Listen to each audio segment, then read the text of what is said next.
Water, cultural heritage, and the capacity of conservation to provide unique historical insights into past cultural practices, impartida por el Dr. Ian MacLeod. Es un honor para nosotros que el Dr. Ian haya podido venir a la coordinación y venir a México. Esta es la primera vez que viene a México, así que es una ocasión realmente importante. Les voy a platicar un poquito de su trayectoria para que conozcan un poco de lo importante que es en el medio. El doctor Ian MacLeod es licenciado en Ciencias con doctorado en Filosofía y otro doctorado en Ciencias con la tesis titulada Química y Conservación de Naufragios y Arte Rupestre, los 3 grados obtenidos en la Universidad de Melbourne, en Australia.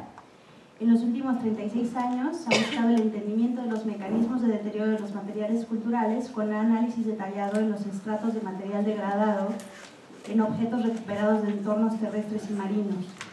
Parte de este trabajo ha involucrado el análisis de superficies, de marcas de herramientas, patrones de deterioro y técnicas de factura, así como estudios sobre la procedencia de los materiales empleados en los procesos de manufactura. Ha alcanzado una reputación internacional por los estudios realizados in situ sobre corrosión y naufragios históricos, con particular énfasis en hierro procedente de los mismos.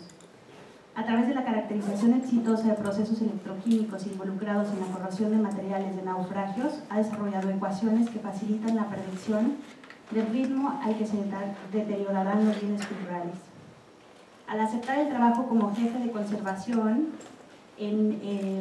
heredó una beca de Licron para comprobar la eficacia de la intervención de sitios de arte rupestre en Australia Occidental que fueron realizadas la década anterior por John Clark del Museo de Australia Occidental. Debido al éxito obtenido en trabajos previos de arqueología subacuática, llevando el instrumental al sitio, utilizó la misma metodología de investigación de la química, mineralogía y micrometeorología de las superficies con arte rupestre para entender los mecanismos de deterioro. Colocando sensores de temperatura y humedad relativa cerca de la pintura rupestre y de la superficie de la piedra, fue posible registrar el microclima y caracterizar los índices de calentamiento y enfriamiento y cómo estas variables son afectadas por la cantidad de vapor de agua que ingresa y sale de los recintos donde se encuentran las pinturas rupestres. Fue así como determinó que la actividad microbiológica tiene un impacto significativo en la acidez de la superficie y las rocas, lo que se convierte en un factor determinante para controlar el envejecimiento de los pigmentos. De 2011 a la fecha se ha desempeñado como director ejecutivo de Museos y Colecciones del Fremantle, en la que se encarga de la creación de programas integrales de gestión y servicios de museos en el Fremantle Museum, incluyendo la vinculación con grupos comunitarios de la región. La dirección coordina los departamentos de conservación de materiales, arqueología marítima e historia marítima. Se ha especializado en la investigación de los fenómenos de corrosión de objetos procedentes de contextos subacuáticos, como el caso del submarino australiano AE-2 de la Segunda Guerra Mundial en el mar de Marmara en Turquía y en naufragios japoneses de la Segunda Guerra Mundial en la laguna Chuuk en Micronesia. Ha sido premiado como miembro honorario vitalicio del Instituto Australiano para la Conservación de Materiales Culturales, ha sido electo miembro del Instituto Internacional para la Conservación de Obras Históricas y Artísticas y es miembro del Instituto Real Australiano de Química. Y bueno, estamos muy honrados de tenerlo aquí como invitado y pues... Thank you. Can we have those? Yes. Thank you. That's all. Thank you. Do you want to take a seat?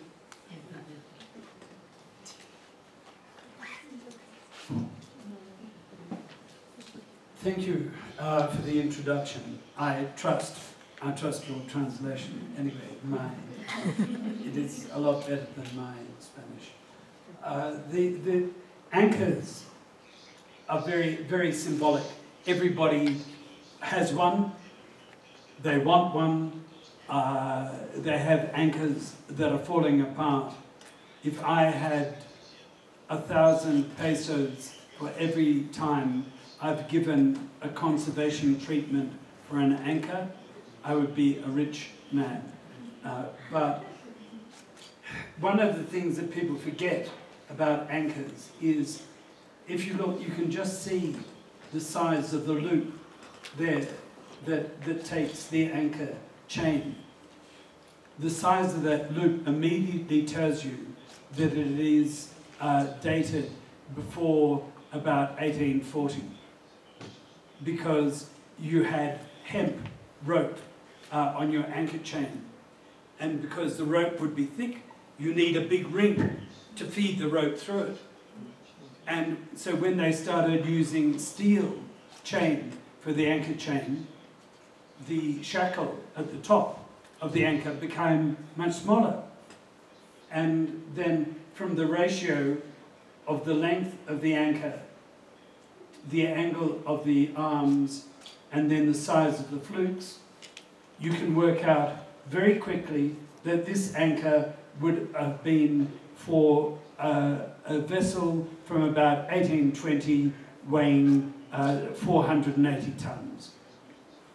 And you might say, oh, I don't believe it. But it's true.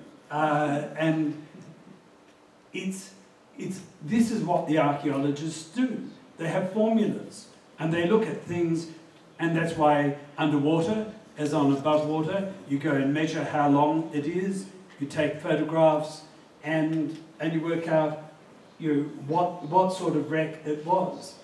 And just recently, when they were searching for that Malaysian aeroplane that went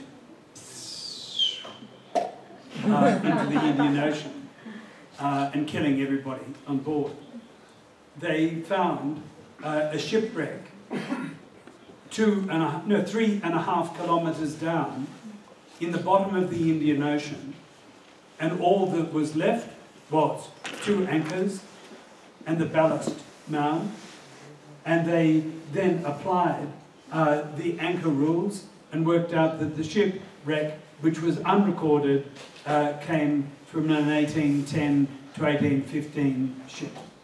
And so that's why it's useful.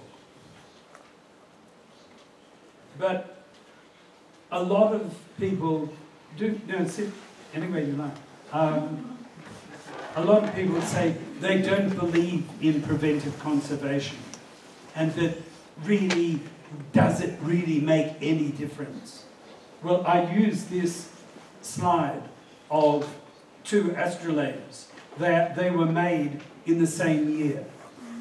They got wrecked on the same day, in the same hour. This one was sitting in the surf for 350 years.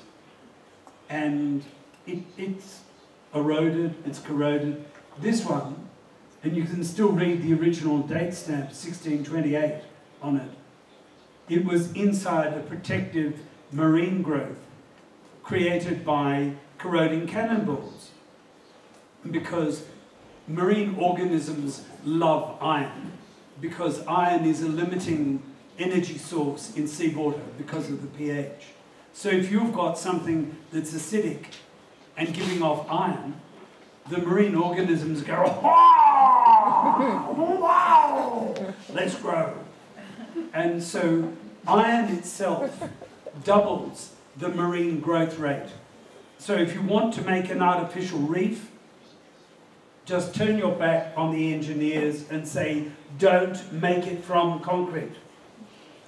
Get old cars without engines, get old wrecks, blow them up, and you'll create a good artificial reef within 10 years. And so, and one of the other reasons why iron is very good for creating artificial reefs, in this case around the object, is that the marine concretion totally protects the object from erosion. And this astrolabe only had 0.05 weight% chloride in it. This one, same age, same time in the sea, had 3.8. So it's a difference of more than 50 to 60 times the amount of corrosion there compared with that. And that is, it was buried in, although it was a chloride-rich environment, there was no oxygen for corrosion, and therefore it didn't corrode. So I think that's a very good example of, if you put an object in the right environment, you can save it from a lot of decay. And it's a convincing argument. But I joined the museum in 1978, not 1811. But I realized very quickly that I could not get the answers to my conservation questions unless I overcame my fear of drowning and went down underwater and took my laboratory instruments with me and talked to the objects. Because, hands up those who are conservators. Oh, one, not many, but anyway. If you are a conservator, it's all right, you can confess. You know, I'm a conservator. I'm a bureaucrat too. But when you're working underwater, you cannot shovel sand. So you use a PVC pipe and you have a valve that lets compressed air up it, and as the bubbles go up, it creates a suction, and it's just like being in a dentist, you know. And they go, and so that's what we do underwater. We pretend we're in a dental surgery, and instead of excavating a tooth, we excavate a shipwreck. And we have when the marine growth and stuff goes up the pipe, we have a sieve at the top that collects any debris that gets accidentally sucked up. But we've found that the most important thing for understanding deterioration is that you must record the three-dimensionality of the wreck site, because if something is lying proud of the seabed, like on this tabletop, or just resting slightly under the marine debris, or if it's lying fully buried, their decay rates are very, very different. And so what it means is that doing the reverse of it, if you've got the same objects and they've been corroded to different ways, you can look at them and work out what was their burial environment. Now, people at the Mary Rose shipwreck, 1545 in England, did not believe me. And I said, look, you can tell with a bronze which environment it has come from. And they said, you are just a lying colonial. I thought that was rather rude. But I said, all right, bring me 6 objects and I will tell you where they came from. And I'd never been to their wreck site. So they brought me 6 objects. I looked at them, I said, that and that and that came from there, there, there. And they said, oh, thank you. We had lost the registration tags on 4 of the objects, and we had no idea what part of the wreck site they'd come from. So by the end of this talk, and if you come and visit me in Perth, I will teach you more, and you will be able to do the same. And I got free lunch. So here is the example. These are bronze fittings from the keel of the ship. They would protect the wooden part of the keel with these bronze keel straps, and they were made by Jonathan Davis in Boston area in 1807. But can we have that door shut? I mean, I know you might fall asleep with the light. That's better. Thank you, Brandon. So this bronze is 5% tin, almost 2% lead, a bit of zinc, and a bit of antimony. But the important thing to note is here, see this crusty open corrosion pattern? That is very different from the ones underneath. And these bronzes that are much more corroded, they came from a burial environment that was just 15 centimetres under the sand. The ones that had a different corrosion pattern on them were found sitting on top of the surface. And when a bronze is sitting just on the seabed, the alpha phase of the bronze, the one that's richest in copper, is kinetically faster, and so it corrodes first. In the lower oxygen environment, there isn't enough oomph to make the copper corrode, so then the thermodynamically more reactive tin-rich phase corrodes first. And as the tin-rich phase corrodes, it sucks in more chloride, it gives you a more open, corroded structure. And so, therefore, there was a 10 times difference in the amount of decay in these two bronze fittings. Cast on the same day, came from the same part of the wreck, but ended up in a different burial environment, and they corroded in a different way.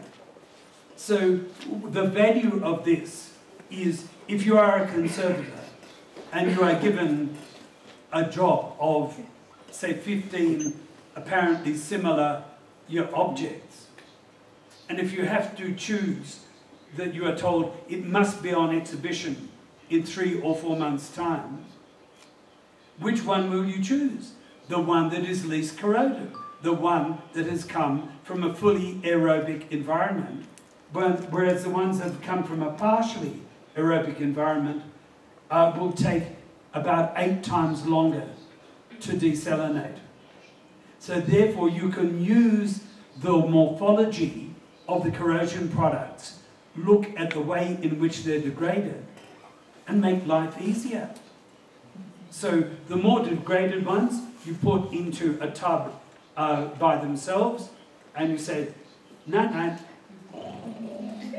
you can wash for 6 months or a year. And the ones that are well protected, you say, hey, come on, I will look after you for 6 weeks, and then you can go on exhibition. And then your director will say, oh, these conservators are so clever. They conserve these things so quickly. I will give them a bonus or another contract. And so it is, on the same wreck. These two fittings came from the two halves of a bearing that went around the capstan fitting that went down into the middle of the ship to drive the winch that would lift the anchors up. Look at them. They look very differently corroded. That one was very much deeper in the sediment than this one, and this one had 8 times as much chloride in it as that one. So it's very real.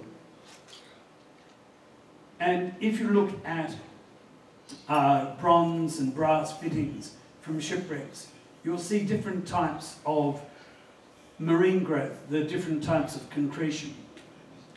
So here are 2 gudgeons. This one from the Lady Elizabeth. You see that thin film of calcium carbonate all the way over the object? That tells you that this brass object had been cathodically protected by a corroding iron object. It was a composite wood and iron ship. So it was attached, a bronze rudder fitting was attached to the stern of the ship. So it would go and turn the ship. This one was on a wooden ship, and this shows you lumps of marine growth, areas where there is no growth. This was no protection, and so it was much more corroded. When you take the marine growth off that, look at this. Oh.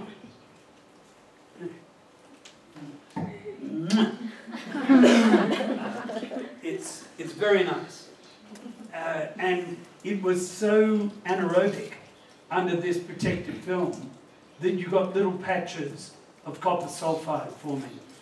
And this, my dear ladies and gentlemen, is the colour, is the condition of the object before any conservation. And this was in the sea for more than 100 years. And why was it like that? It was because the electrons from the corroding iron nearby had flowed into there.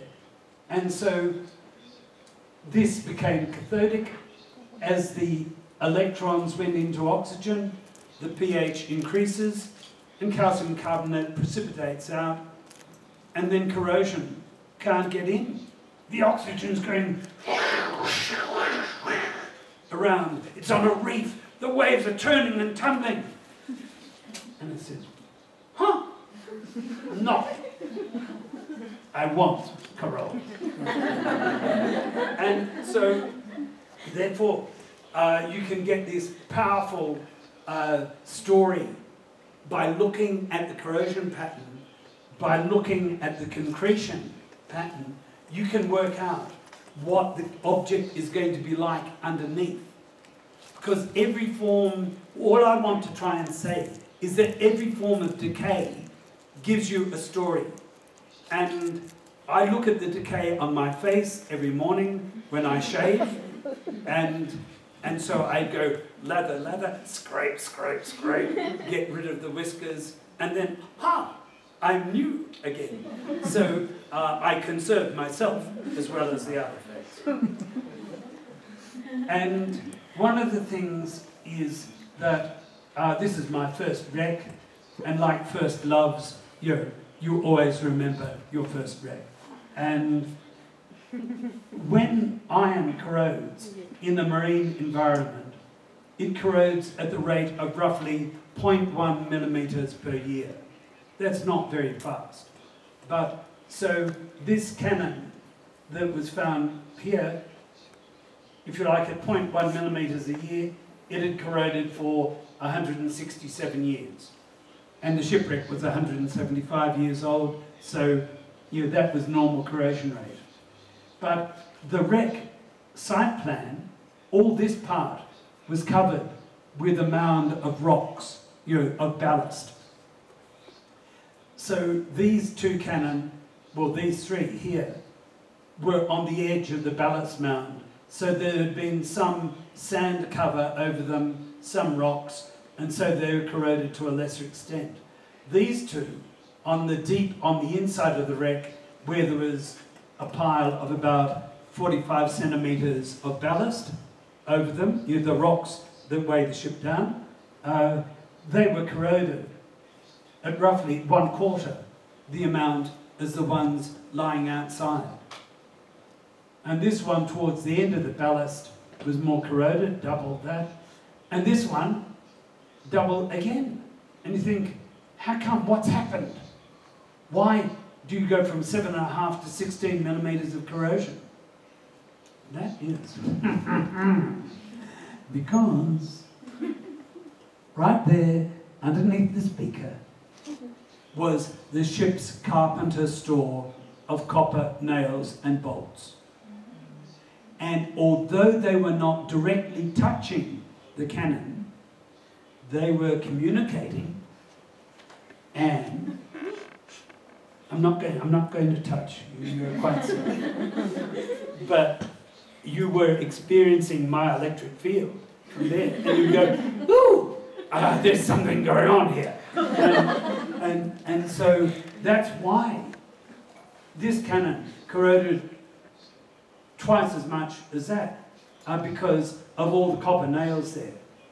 And that led Neil North, my boss, to term the coin proximity corrosion. You may have heard of galvanic corrosion. That's when things are touching each other.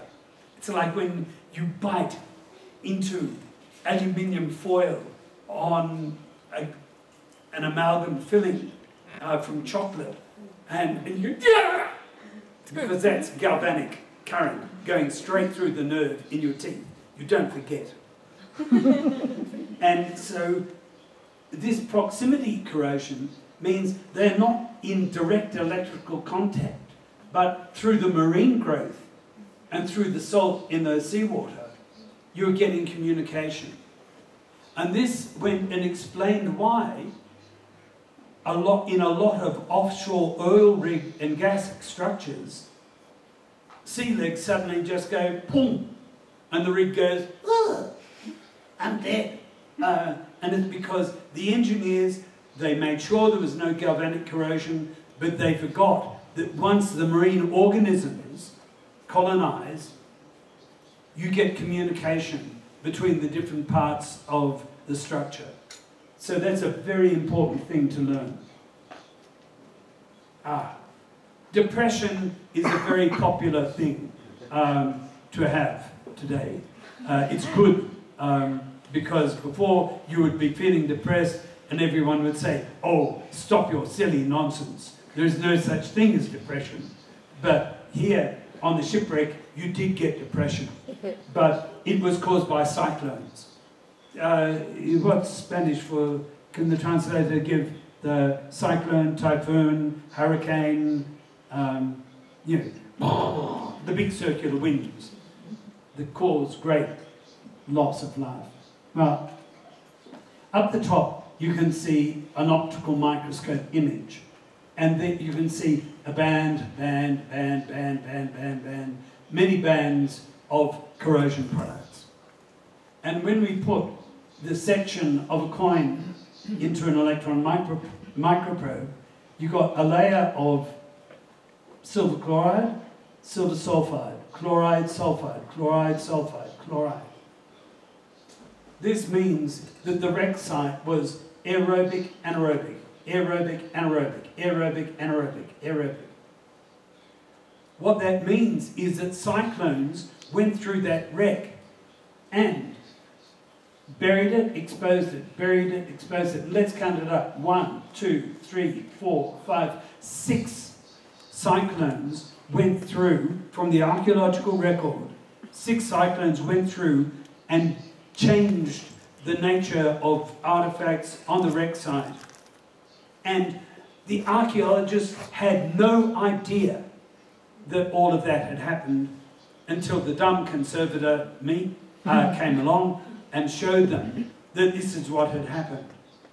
And we went to the Weather Bureau records, and in 1912, one cyclone went over the wreck site, and in 1948, another cyclone went through, and so we've been able to reconstruct the environmental record on that wreck site just by looking at the alternating layers of silver chloride and silver sulfide. Now, so, do we like decay? Yes. Do we want decay? Yes. Why? Because without decay, there'd be no jobs for conservators. And if you look at a Poor Bay diagram, Poor Bay diagrams are just the health and wealth of metals. Here's the pH along the bottom and the voltage on the side. If you are sick, you go to see a doctor. In the old days, they would take your pulse and your temperature. So in the same way for corrosion people, if you measure the pulse or pH and the temperature or the voltage of the metal, you can work out where the metal is stable. And in this marine concretion, we had silver crystals growing out of silver chloride, and we had silver crystals growing out of silver sulfide in the presence of sulfur. That meant we were able to work out the precise chemical environment and electrochemical change that had been happening over the period of the shipwreck. So you don't have to live for 175 years. You can live for only a short number of years and look at the decay patterns, put it together in a stability diagram called a Poor Bay diagram, and work out what has happened, even though you weren't there to do the in situ conservation work. However, everything is not always as simple as you think. I had been measuring corrosion voltages on iron artifacts for 20 years. And one of my colleagues said, "What does it all mean?" I said, "I don't know. It means that things are corroding." And he said, "But don't you have a general theory of nothing?" And I said, "No." And along came the shipwreck of HMS Sirius, the flagship of the First Fleet. And she was carrying several hundred cast iron ballast blocks, about 1 metre long and 15 centimetres square. And I thought, great, I'll be able to go and measure the voltage of all these iron blocks and they'll all be the same and I'll be able to calibrate my measurements. Wrong. Very wrong. The voltages were all over the place.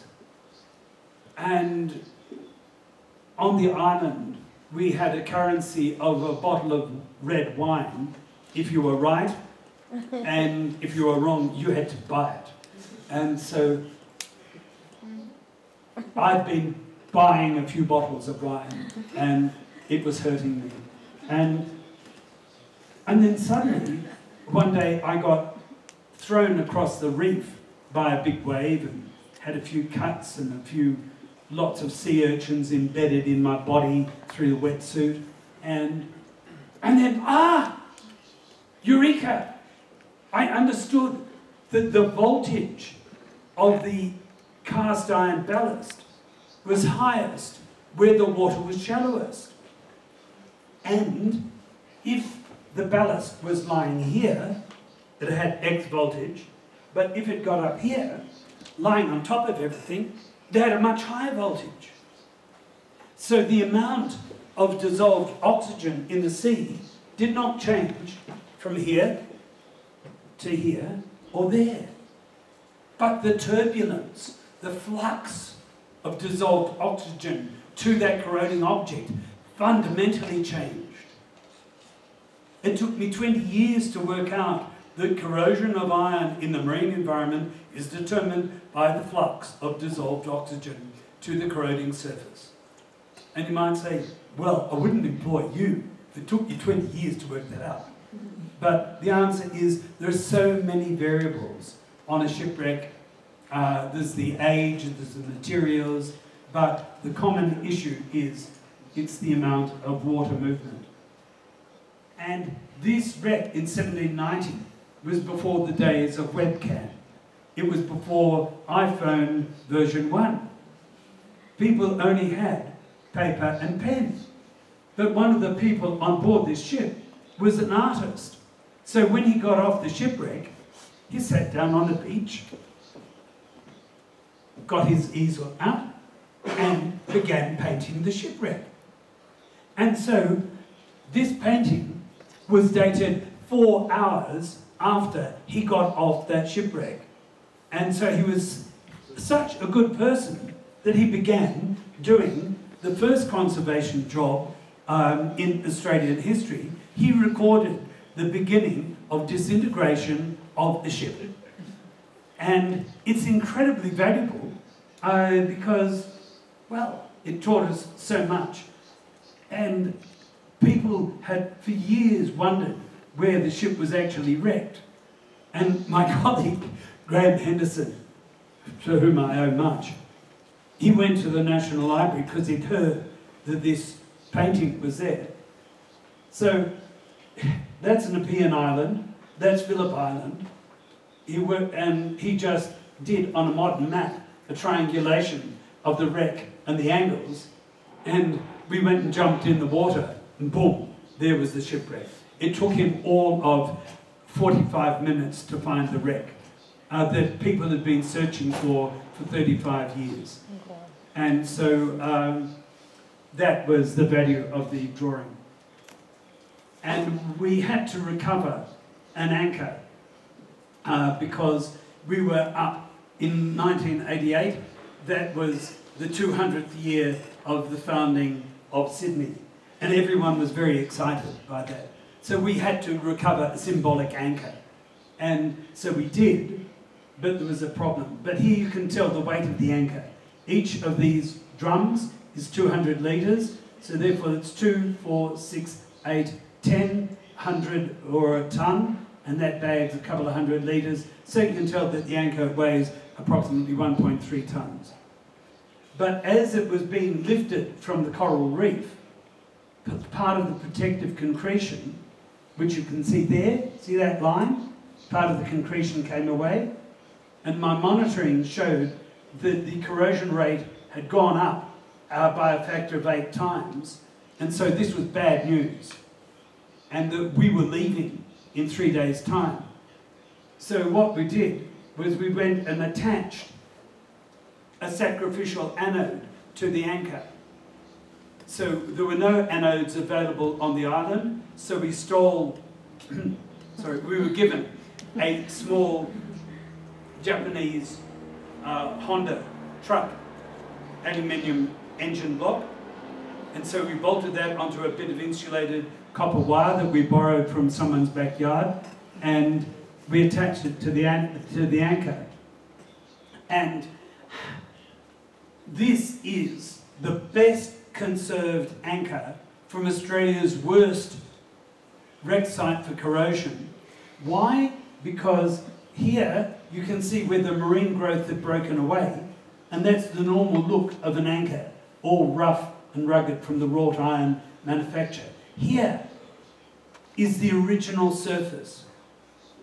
The flowing of electrons into that corroded anchor, because it was surrounded by the mush of decayed material, the change in pH caused the mush to precipitate and keep the original shape. So it's delicate. If you kick it with your boot, it'll go and fall off. But we don't generally kick artifacts. And so that was good. So we decided, since it worked for the anchor, we would treat a cannon that had been thrown off the ship at the time. So that's what a cannon looks like underwater. It's very hard to tell it's a cannon, except it's very regular and symmetrical. So if you see a symmetrical shape underwater, you know it's a shipwreck, and not a dead person. And so we put an anode on it, and you can all read 3 years of treatment, and this is while it is sitting in the surf, in 1.5 meters of water, with waves breaking over it all the time. The electrons flowing in from the engine block into that cannon forced the chlorides out, and more than my body weight of chloride came out in 3 years.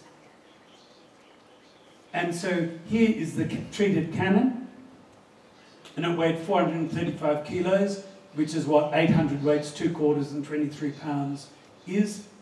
And we'd removed 16, nearly 17% of the weight of the cannon of chloride in the surf in 3 years.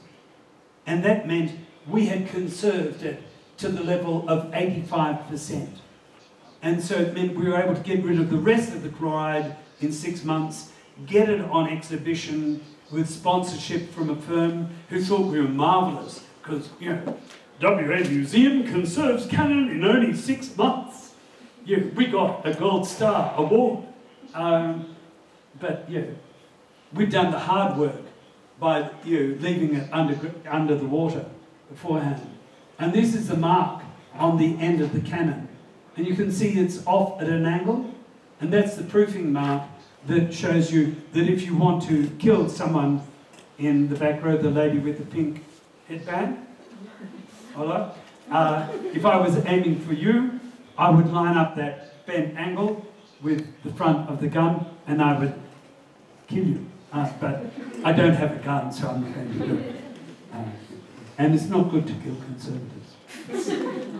And sometimes a lot of people say, what is the point of analysing a corroded cast iron cannon? Surely cast iron is cast iron. It's not going to tell you much. The cannon composition really didn't change much over 300 or 400 years. Why waste your money? Watch this. Cast iron, its structure changes depending on what impurities are present. And the equivalent amount of carbon is the real amount plus 1/3 of the sum of silicon and phosphorus. So with the Batavia 1628 gun, it effectively had about 5% carbon equivalent compared with 4.5. Similar difference in the Zartorp, the Sirius gun which we were just talking about. But look at this, the gun from the Cumberland, it had only about 2.8% carbon, but because of all the silicon and phosphorus in it, it was behaving metallurgically as if it was 4.5%, or nearly 5% carbon. And the one from the Rapid, similarly, it behaved like the Cumberland, and that, although it had less, and the Fairy Queen, this little Portuguese cannon, barely had enough carbon in it to make it a proper cast iron, but it almost made up for it with the silicon and phosphorus. And on the next diagram, just hold your breath and shut your eyes. It's a phase diagram for iron and carbon. The important thing to note is, with the Fairy Queen and the Rapid Cannon, their actual carbon composition would say that you would get an austenite structure forming. And that is very brittle and not good if you're a cannon. It would mean when you went, the gun would shatter and explode in your face. And that is all you would know, is there would be one bang and you would go to heaven or hell, depending on what you've done. Whereas the beauty with the carbon equivalent means it pushes the Fairy Queen and pushes the Rapid to the other side of the eutectic mixture, and it means you then get the good, stable structure of the cast iron.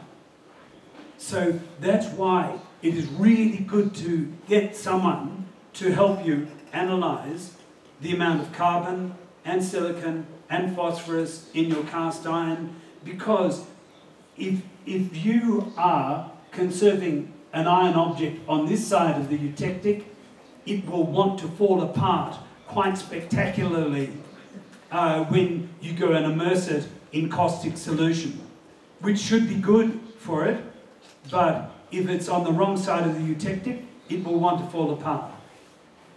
And we don't like that as conservators. We want our objects to remain whole. It's much more impressive. And so that's an example of where it is really important, to go and know the chemical analysis of your object. And does Spain you don't have a history of enslavement. You have never enslaved people. You may have been enslaved, but you haven't gone around in the reverse way. Well, one of the good things the English did was stop slavery.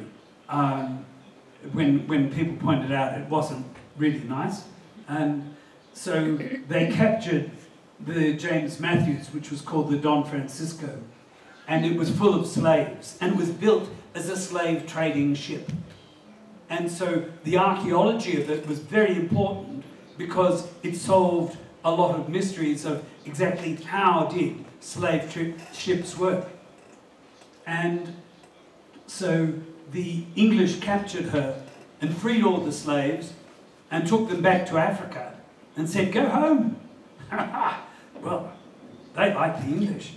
And so they sold it to a firm who sailed it to Western Australia, and on her first night in our state, it hit a storm and the anchor cable broke and she was driven ashore and became a wreck. And I'm very glad it was, too, because otherwise we would never have had the wreck to work on. And what we did, it was iron ribs and frames and wooden ship, and we wanted to protect it with anodes, and we wanted to see whether it would make any difference.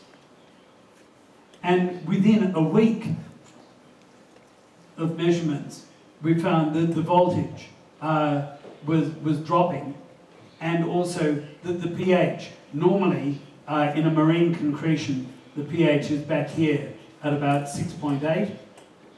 The alkalinity inside the concretion was increasing. So that means the electrons are being driven out and the excess hydrogen from corrosion reactions is being consumed. So it could we could tell that the treatment was working.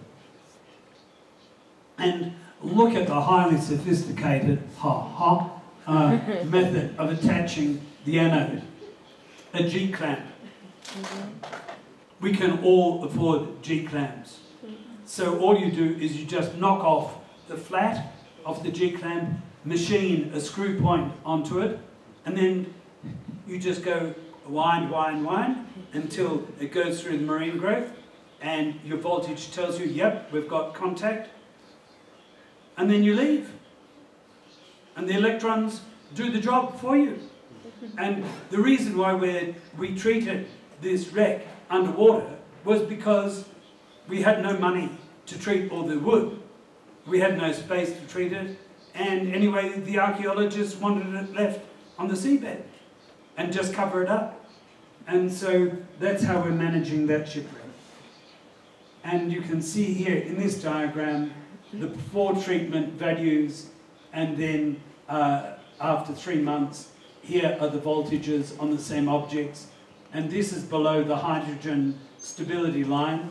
And so it means hydrogen is coming off, and you have moved from an active corrosion into a passive zone.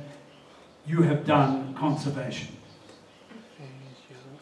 And the way in which I go and assess decay on objects is we go and drill into the cast iron and get the depth of decay and divide it through by the number of years of it being a wreck, and that gives you corrosion rate in millimetres per year. And as iron corrodes, it hydrolyzes and produces acid, and we found, here's a beautiful relationship, that the log of the corrosion rate equals a certain number minus about 0.3 times the pH. So that means, excuse me touching you, do I have permission? In Australia you have to get permission to photograph children inside your museum. Yeah. You can't just go click. You say, excuse me, I'm from the museum, may I take your photograph? And this little 4-year-old child said, no, go away. So I come up and I touch you and I measure your pH. And your pH will tell me if you are corroding faster than you, or you, or you. So, how good is pH? Yeah. You can't get past it. And so, conservation is all about this. You have active decay if you're in this pH and voltage region. And that's the devil. Yeah. There's the Germans who call him Das Nick. And that's why nickel got its name, but that's another story. The job of conservators is to move objects out of an active corrosion zone into a passive zone, or if you can, into an immune zone. In the immune zone, the metal, oxygen is there and saying, come on, love, I want love from you. And the iron says, no. In the passive zone it says, well, maybe tomorrow. And the active zone, it's just any time. And so things corrode. And a lot of people say, well, just how reproducible are these measurements on shipwrecks? Because, you know, everyone who measures things, you should be able to get reproducible results.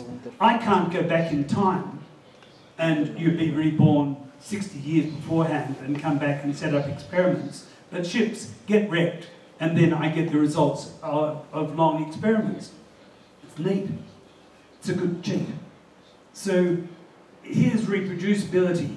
From the port and the starboard side, sorry, that's starboard and port side, I measured 2 bollards, your cast iron bollards, and they're the same depth of decay.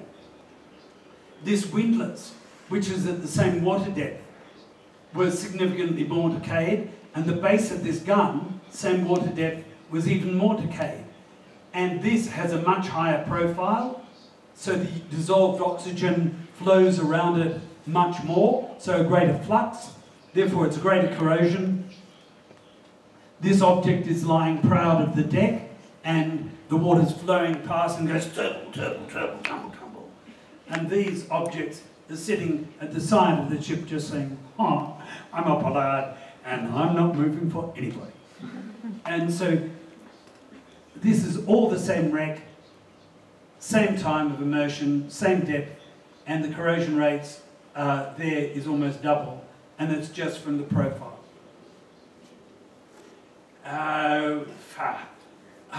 Don't worry about this. What we do is we measure the way in which the voltage changes with pH, and on the wreck of the Fujikawa Maru, the initial slope of the corrosion reaction was 28 millivolts per pH, and that is that reaction. But what happened was that in 2002 it had a slope of 0.056, and so what had happened, you go from that corrosion reaction to this one. And so what had happened was we picked up in the space of 4 years the changeover from middle age to old age in corrosion behaviour. So the message here is simply you can go and determine the corrosion mechanism of decay of objects on the seabed, and then you can come back 4 or 5 years later, redo your measurements and see if anything has fundamentally changed. How good is that? And you leave it on the seabed, and all you do is use an air bill and maybe a new pH electrode, and the wreck just tells you everything for the price of nothing. And so there's my colleague Nicolas Bijoudin. As you can probably guess, he's French, and that's why he's bald. No. I had the job. He said, you must shave my head. And if someone asks you to shave their head, say no. It's very, very tricky because the skin all moves, and you have to be so careful not to cut their scalp with a razor. So let them do it. So what he did on the wreck of the Fujikawa Maru, he was surveying it, and the main thing was we were able to tell by the slope changing 59 to 29 millivolts would change the corrosion mechanism. And what's interesting is corals. Have you ever wondered why you have all your beautiful corals in the Gulf of Mexico, and you know everything about corals because you're clever. But if you're a coral, can you go down to the takeaway shop for a meal? No, you are stuck on the seabed. So if you want more food, you go put out a branch or another branch, and then hop. And this I can't do it with the other thing. It creates more turbulence. Therefore, that brings more nutrients to you. And therefore, you get more energy. And therefore, you can grow more and branch more. And so what happens with marine growth on a wreck, on the sunny side of a wreck, you get more corals branching and therefore more turbulence. And we can actually pick up the difference in corrosion rate of the light side and the dark side of a shipwreck. Now, how cool is that? And similarly, what happens is rugosity, the roughness of the surface, as the numbers go down, the surface roughness increases, and you get a direct relationship between the voltage and the roughness. Why do we measure things? That's me, in case you can't recognize me. Say hello. You can tell by the short-sighted glasses in the face mask. And the reason why we get acid produced is that ion hydrolysis gives you hydroxides and protons. So by measuring the acidity of a surface, you get an idea of how fast it's corroding. And this is the amount of marine growth on a modern warship which we blew up after just 1 year. And what it was is that here on different parts of a wreck, you've got a clear relationship between the pH. So as the water depth decreases, the acidity increases, that is, corrosion is increasing. And here we are on the Suzuki patrol boat. The port side was the dark side, it was more alkaline. The starboard side was the sunny side, it was more acidic. And then curious thing happened when we were doing the measurements on the port side. The vibrations from our compressed air drill, drilling through all the clams growing on the side of the ship, tricked them. They thought that it was reproduction time. And the vibrations from our drill turned on about 80,000 clams. And they all spawned. And so we swam back at the end of our measurements through an orange sea of clam spawn. It was quite curious. So beware of vibrations from drills. And the Cerberus was built in 1871 with its 2 guns each in these rotating turrets, and it was built to keep the Russians away from the Victorian gold rush. And guess what? It worked. They never came. And the beauty of corrosion measurements is that we were able to demonstrate that between 1994 and 2005, the voltage had gone up, and that was a 26% increase in corrosion rate. Therefore, the government said, "Oh, I think we've got a problem."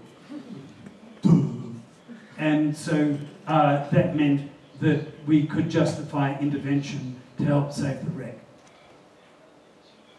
And some of the wrecks are big. There's a view of a diver. There's the size of his tank. And there's the size of the ship's propeller. And we could tell by looking at the ship lying on its side that when they blow ships up for getting fish from them, it seriously damages the corrosion rate. The marine growth goes poof off, the oxygen gets direct access, and so corrosion goes up. And this one, I'd never found this corrosion reaction before. Never found the slope. And I thought, why? Well, there are some trucks inside the hold of this ship that was sunk in World War II. And so here is the mechanism, and here are the trucks. And someone said to me, why aren't the trucks moving? Now, I mean, that is a really stupid question. They are on a shipwreck that sank 65 years ago. The reason why the trucks aren't moving is someone hasn't turned on the traffic lights to go from red to green. And this is a forged coin from the Batavia. I analysed the chemical composition of it, and it was meant to have about 85-90% silver in it. It had only about 45%. It was meant to have no tin in the outer layer, and it didn't, but on the inside layer, which had all corroded, it had about 30% tin. The reason is, by putting in all this tin with half as much silver and some lead and copper, you were able to make twice as many silver coins for the price of silver. How did they get away with it? They etched the blanks, which were a little bit thicker and a little bit wider, so they had the right weight. They etched the blanks in horse urine, which is good for etching tin, in case you need to know. And here is the story. The coin was made in 1568 in the Spanish Netherlands province of Gelderland by King Philip of Spain, Dei Gratia. He was very grateful that Hispaniarum Rex and Dux, he was king and leader of Spain and the Spanish Netherlands. What happened in 1568? You know all about the Spanish Wars. Hey, King Philip decided, I want the Netherlands. And the Dutch said, no, we don't want to be Catholic and Spanish. We want to be Protestant. He said, I will make you Catholic. And they said, no, you won't. Yes, I will. No, I won't. So he waged war on them for something like 25 years.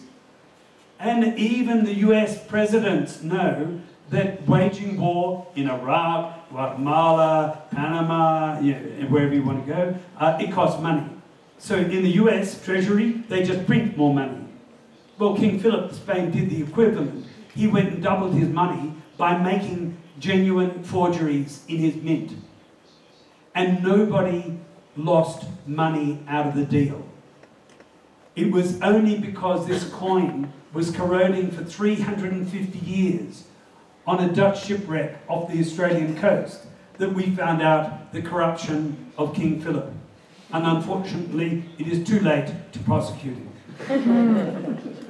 But I thought, hey, I've got to put that money in because of your Spanish connections. And this is the end, you'll be pleased to know. This is a before conservation or halfway through conservation treatment of the watch, and that is after treatment. And in 1791, the British warship, the Pandora, had gone out to Tahiti to pick up the mutineers of the ship, the Bounty. And they picked a lot of them up, and the rest had escaped to Pitcairn Island. And they got shipwrecked on their way back to England. And this watch turned out to be being made, you can all read, J&J Jackson of London, watch number 9866. This watch had been sold to the surgeon on board the Pandora. The surgeon was a very clever lad, and he had been going up to people and measuring their pulse and how sick they were. And so, although he lost his watch on the wreck, he had his notes in his book, and he wrote up the paper when he got back to London, and so far as we know, it's the first scientific paper correlating in a journal the pulse with the health or sickness of a patient. Because on the reverse side, the things that are special about this watch is it had a second sweep hand. So he was timing the pulse over a minute. And so when you go to hospital, the nurse takes your hand, it's always very nice, and the pulse goes, just goes chong, chong, chong, and they count it for 15 seconds and work out whether you're going to die or not. And in this case, this is the watch after dithionite treatment, and then you can see the gold, all this was fire gilded. That is silver platina? Silver. Yeah, in Spanish? Plata. Plata. Plata. So that was silver, and with numbers of the days of the month. And we took it to a watchmaker in Perth, whose great-grandfather had been a watchmaker in England. And watchmakers hand down spare parts to their children and grandchildren. The late Hugh Whitwell had the right screws and the right springs, and he put the watch back together again. All the jewels, all the gilding, all worked perfectly, and now the watch is going in the Museum of Tropical Queensland in Townsville, relatively near where the ship was wrecked. So it went down in 1791, it was recovered 200 years later, and now the watch is working again. And so I hope that has given you something of the feel for how we can learn a lot about time in the past from analysing corrosion and decay on historic shipwrecks. Thank you.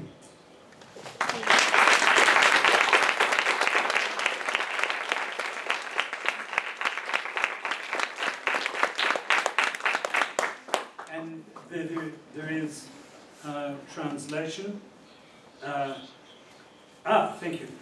So if you ask me questions in Spanish, the translator will give it to me in English, and I will be able to give you an answer, and then he'll give it back to you in Spanish.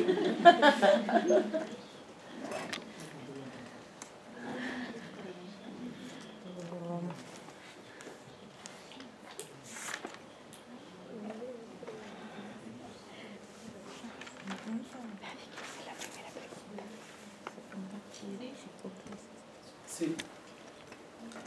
Do I need the microphone? Yeah, yeah. Gracias. Bueno, pues yo tengo dos preguntas. Bueno, en primera instancia, muchas gracias por la charla, muy interesante. Y tengo pues dos preguntas. La primera, digamos, es muy puntual y muy práctica. Y bueno, ambas están orientadas en una misma dirección. En el caso de México, habitualmente en lo que al patrimonio cultural subacuático atañe, pues se le ha dado prelación a la conservación in situ, ¿no? Porque, pues en parte por el hecho de que México es signatario de la convención y porque, bueno, pues en términos generales ha demostrado ser, digamos, una de las vías más adecuadas y económicamente más viables para la conservación de los materiales arqueológicos sumergidos.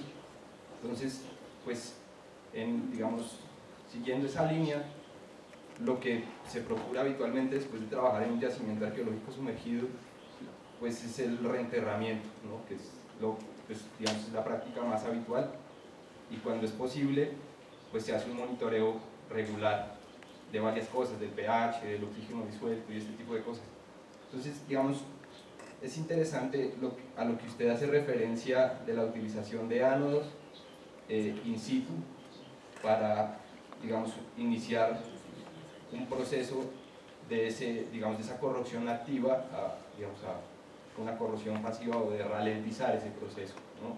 Entonces, mi pregunta es, si usted, digamos, pensando en que los trabajos de conservación acá, por cuestiones de carácter legislativo, deben hacerse habitualmente in situ, digamos, como, ¿qué otros consejos tendría usted en términos prácticos que puedan aplicarse para que las cosas se conserven in situ, pero digamos más allá del reenterramiento, el monitoreo y los ánodos, de pronto algunos otros sugerencias?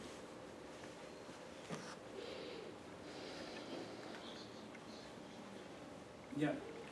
Is it okay if I speak in English? Yeah, for me it's okay. Yeah, yeah. If you give me the microphone, otherwise other people won't hear. Gracias. What we do, the advantage of sacrificial anodes is that it stops the metal decaying, but not just that. You know, a lot of historic structures, the iron is becoming very thin, and either anchor damage or a storm, damage can come through and break up the wreck. When you treat the wreck with anodes, two things happen. One, it stops corrosion, and then the marine growth, as I showed you on that anchor, instead of there being a gap between the corroded metal and the marine growth, that gap is filled up with redeposited corrosion products, and it's made quite strong. So all of a sudden, you are increasing the mechanical strength of the structure. And so therefore, it means that it has two advantages: that it stops corrosion where it is, and it reduces the damage and future damage to the wreck side. So it's doubly good. And we've just finished a 3-year test program on burying shipwrecks, wooden shipwrecks in Australia, and we would put down a layer of shade cloth, the fine meshed stuff for stopping the sun, and weigh that down with sandbags, and then we put down giant PVC tarpaulins, which we would stitch together with cable ties underwater, and then put more sandbags on top of that. And within only 5 months, you had developed totally anaerobic microenvironment underneath it. And the reason why we put sandbags on top is, although it's illegal to fish on the historic shipwreck site, because there are a lot of fish, the fishermen always go there because there are very few inspectors, and they chance their luck of getting fish for dinner and not getting caught. And so therefore the sandbags stop their anchors from ripping the tarpaulin. And so, you get the anaerobic protective environment for the wood being created, and you stop damage of the wreck because of the sandbags. So that's how we treat wooden wrecks with reburial, like you do. But you can I've treated a whole composite, wood and iron shipwreck in South Australia, and there was very little money. So they went to a local scrap metal merchant and got 15 car engines, engine blocks of aluminium alloys, and just attached copper wires to them, and with the G-clamps, and all around the wreck, all the structure of the vessel that's holding it together has now been stopped corroding, and it's been conserved in situ. Because with the combination, I think Mexico has signed the UNESCO heritage. You have done it, Australia has not. To Australia, to Mexico. But we have a new Prime Minister who actually might go and sign the convention in the next couple of months, because he's not stuck in the 1950s. But, we won't go into politics. So does that answer your question? Right.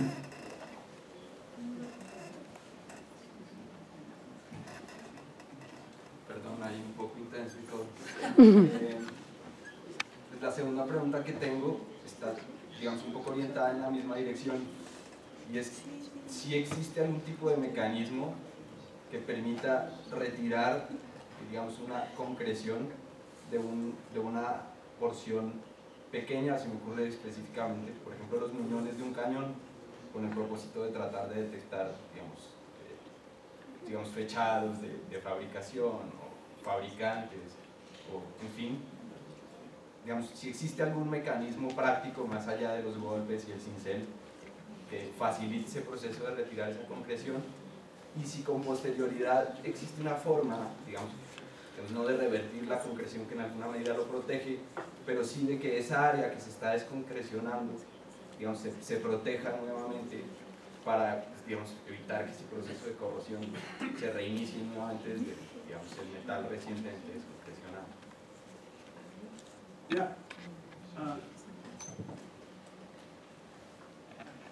We have just found a wonderful supplier of underwater electric drills. They're lithium-ion batteries, and they actually work underwater. So normally we would be drilling underwater with a compressed air drill, and that's fine when the tank is full. But when it's running empty, the tank is floating around. And if you are in the surf, all of a sudden, the tank goes, boom, whacks you in the bottom, or works, whack, in the back of the head. But now with an electric drill, we can drill in. So my suggestion, if you wanted to do chemical analysis, it's very, very difficult, because if you are trying to take a core of cast iron, it is so unbelievably hard. You would need you could do it in the same way as they do coring of glass frits for making scientific equipment. You just have a diamond impregnated your core drill, and then you just go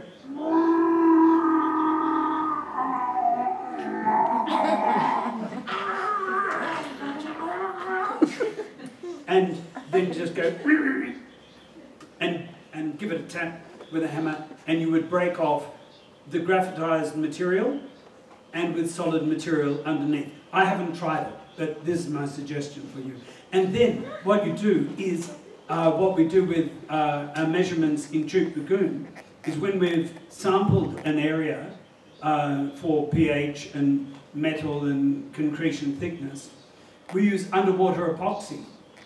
And so you have a tube of it, and you just squeeze it together until the green and the white becomes one color, and then you just push it in the hole, and the cannon says, "Oh, thank you." So you can do your biopsy on the cannon and then just plug the hole with underwater epoxy, and we've gone back several years later and it's fine. There is no telltale red-brown corrosion zone around the plug hole. So that's the way you could do it, but yeah, trying to get, Canon are very tricky. They don't like giving up their secrets because you really need the decorations, on the surface of the gun, to get, dating and stylistic evidence. You can often get an idea of the date of the gun by its overall shape. But one of the lovely things about corrosion is where the concretion is thicker, there has been more corrosion. So by looking at the corrosion profile on the gun, you'll be able to see if there are any weak spots where there's been localized corrosion, because the concretion will be more thick. So if you are doing ultimately archaeological recovery, beware, there and there are the very weak spots on the gun, and so take extra care in your recovery. But with all cast iron, because you may have a pH of about 4.6 and 2 molar chloride, if you expose that to the oxygen, the iron corrosion rate just goes through the roof and it can start steaming and corroding, and then the surface falls off. By pre-treating it, like we did with that Sirius gun, that cannon, we took it up, a bit of concretion broke away, there was no flash rusting. In the half an hour, it was free underwater before we got it on board the boat. And we took it back up to the conservation facility and deconcreted it, and there was no flash rusting. And it meant that the cannon was essentially largely conserved by the anodes, and it meant you could then take your time and be systematic in your treatment, and we could actually plan of when we would be able to get it on exhibition. And the beauty of it, by pre-treating the gun or the object underwater, is that if you've got a sponsor, they don't want to wait for 3 or 4 or 5 or 6 or 7 or 8 years before the product comes on display. They want to get it in 6 months or a year. So if you pre-treat it for 3 or 4 years and then go up to the sponsor and say, hey, senor, have I got a good deal for you? I can give you a conserved cannon in only 6 or 9 months' time. And they say, oh, that is marvelous. You are so clever. But you've done all the work beforehand. So all you have to do is lift it up, take the concretion off, give it a bit of a wash, and put it on display. So it's a balance. Sometimes you need symbolic objects to be raised so that businesses can get behind the conservation project, and you can have a symbolic object in the boardroom of the company that gives you 20 million pesos or something to help conserve the rest of your underwater heritage. So it's a matter of working in with business, working in with opportunity, and just trying it whichever way you can.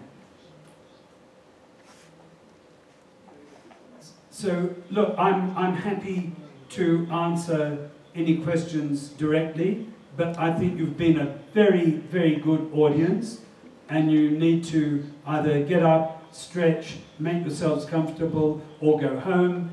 And I'll be back here tomorrow to talk about more rock art, but I will talk about anything in conservation that you like. You can see the organisers because you won't see me again for a while, so you may as well make the most use of me. So I've worked on conservation of glass, ceramics, wood, metal, leather, rope, and textile, so I cover most shipwreck materials. And the beauty with gold is you don't need to conserve it because it hasn't corroded. So if your wreck has lots of gold on it, be happy, but just don't let anyone steal it. And so anyway, thank you very much.